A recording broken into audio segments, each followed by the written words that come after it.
देश के 25 करोड़ से अधिक गरीबों के पास 2-2 लाख रुपए का एक्सीडेंट इंश्योरेंस और टर्म इंश्योरेंस है, बीमा है। आज देश के लगभग 45 करोड़ गरीबों के पास जनधन बैंक खाता है। मैं आज बहुत गर्व से कह सकता हूं कि देश में शायद ही कोई ऐसा परिवार होगा जो सरकार की किसी न किसी योजना से जुड़ा न हो, योजना उसे लाभ न देती।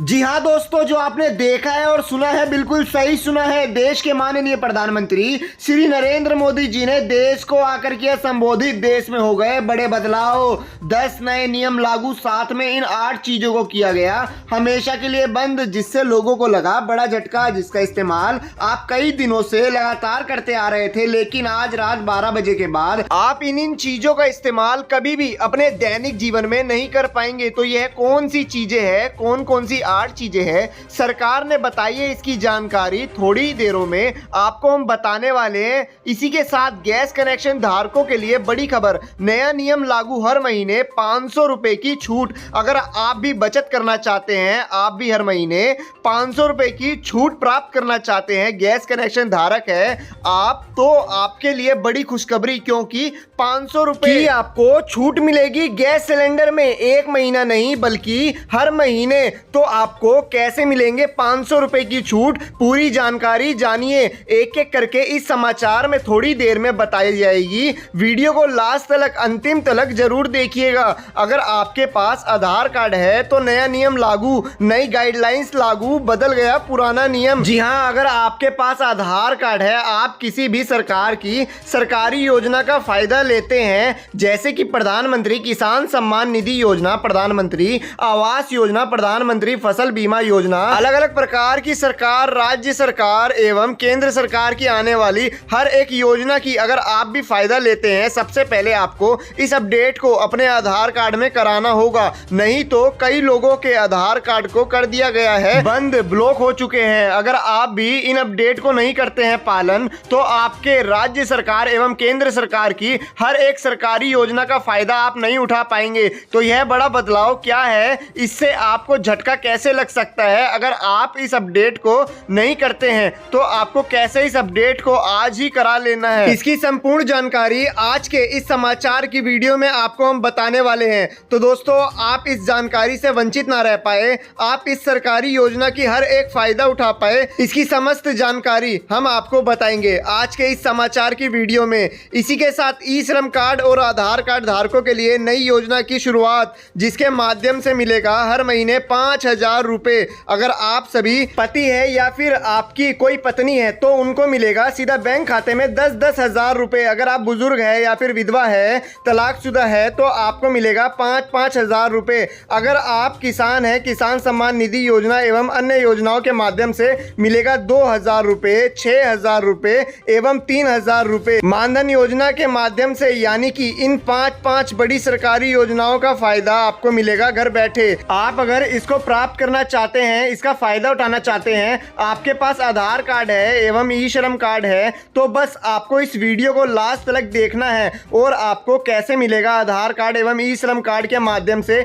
इन 5 बड़ी सरकारी योजनाओं का फायदा, इसकी संपूर्ण जानकारी हम आपको आज के इस समाचार की वीडियो में बताने वाले हैं। तो दोस्तों, इन सभी जानकारियों को जानने के लिए आपको इस वीडियो को लास्ट तक थोड़ी देर इंतजार करना होगा, पूरी जानकारी बताएंगे। उसी के साथ सरकारी bank state bank of India में है खाता, तो हो जाइए सावधान, क्योंकि बैंक के ग्राहकों को सूचित करते हुए एसबीआई ने कर दिया है अलर्ट जारी, क्योंकि हजारों बैंक खाता धारकों के बैंक खातों को कर दिया गया है बंद। अगर आप भी इन गलतियों को करते हैं, आप इन 2 एप्लीकेशनों को अपने मोबाइल फोन में रखे हुए हैं, तो आपसे बुरा कोई नहीं होगा। अगर आप इन सरकारी योजनाओं का फायदा उठाते हैं तो सरकारी bank state bank of India की तरफ से आया बड़ी खबर। जी हां, अगर आप भी पैसा रखे हुए हैं बैंक खाते में तो आपको जानना होगा, यह जानकारी चेतावनी भरी खबर है। अगर आपके पास सरकारी bank state bank of India में है खाता, इस समाचार को लास्ट तक, अंतिम तक जरूर देखिए।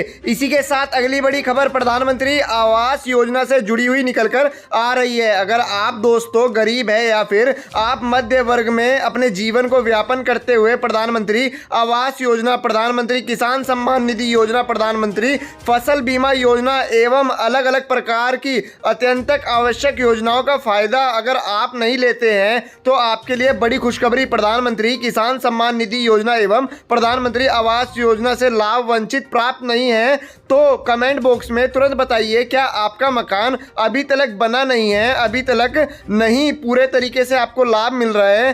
क्या आपके बैंक खाते में प्रधानमंत्री किसान सम्मान निधि योजना के अंतर्गत पैसा आए हैं या फिर नहीं आया है? अगर आप किसान हैं तो किसान सम्मान निधि योजना के माध्यम से नहीं आया है आपके बैंक में खाता, या फिर सरकार द्वारा चलाई जा रही योजना, केंद्र सरकार, राज्य सरकारें जितनी भी योजनाएं चलाई जा रही है, अगर आप इसकी पुष्टि करना चाहते हैं तो नीचे कमेंट बॉक्स में तुरंत बताइए। एवं सरकारी फंड का पैसा आपके बैंक खाते में कब तक आएगा एवं आपने अभी तक प्राप्त नहीं किया है तो इसकी जानकारी हमें तुरंत और जल्द से जल्द बताइए। थोड़ी सी कंजूसी ना करें। उसी के साथ जैसे कि आप सभी जानते हैं, नए महीने की शुरुआत जब से हुई है तो केंद्र सरकार एवं मोदी सरकार ने देश भर में कुछ नई गाइडलाइंस, कुछ बड़े कदम और कुछ बड़े बदलाव करते हुए जिससे देश की अर्थव्यवस्था एवं कानूनी व्यवस्था सुचारू रूप से चल पाए, ठीक उसी प्रकार इस महीने की शुरुआत हो रही है। और आपको पता ही है, नियम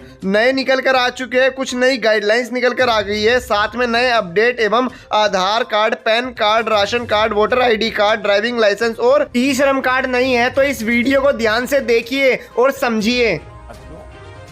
सैकड़ों साल पहले आदि शंकराचार्य हो या आधुनिक काल में स्वामी विवेकानंद, हमारी संत परंपरा हमेशा एक भारत श्रेष्ठ भारत का उद्घोष करती रही है। रामकृष्ण मिशन की तो स्थापना एक भारत श्रेष्ठ भारत के विचार से जुड़ी हुई है। स्वामी विवेकानंद ने इसी संकल्प को मिशन के रूप में जिया था। उनका जन्म बंगाल में हुआ था, लेकिन आप देश के किसी भी हिस्से में जाइए, आपको ऐसा शायद ही कोई क्षेत्र मिला जहां विवेकानंद जी गए न हो या उनका प्रभाव न हो। उनकी यात्राओं ने गुलामी के उस दौर में देश को उसकी पुरातन राष्ट्रीय चेतना का एहसास करवाया, उसमें नया आत्मविश्वास फूंका। रामकृष्ण मिशन की इसी परंपरा को स्वामी आत्मस्थानंद जी ने अपने पूरे जीवन आगे बढ़ाया। उन्होंने देश के अलग अलग हिस्सों में अपना जीवन खपाया, अनेक काम किए और जहां भी वो रहे वहां पूरी तरह रच बस गए। गुजरात में रहकर वो इतनी अच्छी गुजराती बोलते थे और मेरा तो सौभाग्य रहा कि जीवन के अंत काल में भी जब उनसे बात होती थी तो गुजराती में होती थी। मुझे भी उनकी गुजराती सुनना बहुत अच्छा लगता था। और मैं आज याद करना चाहता हूं कि जब कच्छ में भूकंप आया था तो एक पल भी उन्होंने नहीं लगाया। और उसी समय, तब तो मैं राजनीति में कुछ भी नहीं था, मैं किसी पद पर भी नहीं था, एक कार्यकर्ता के रूप में काम करता था। उस समय भी उन्होंने मेरे साथ सारी परिस्थिति की चिंता की, बातचीत की और रामकृष्ण मिशन कच्छ में क्या काम कर सकता है। और देखते ही देखते पूरे विस्तार से और पूरे समय उनके मार्गदर्शन में उस समय कच्छ में भूकंप पीड़ितों को राहत देने के लिए बहुत सारे काम चालू हो गए। इसलिए रामकृष्ण मिशन के संतों को देश में राष्ट्रीय एकता के संवाहक इस रूप में हर कोई जानता है। और जब वो विदेश जाते हैं तो वो वहां भारतीयता का प्रतिनिधित्व करते हैं।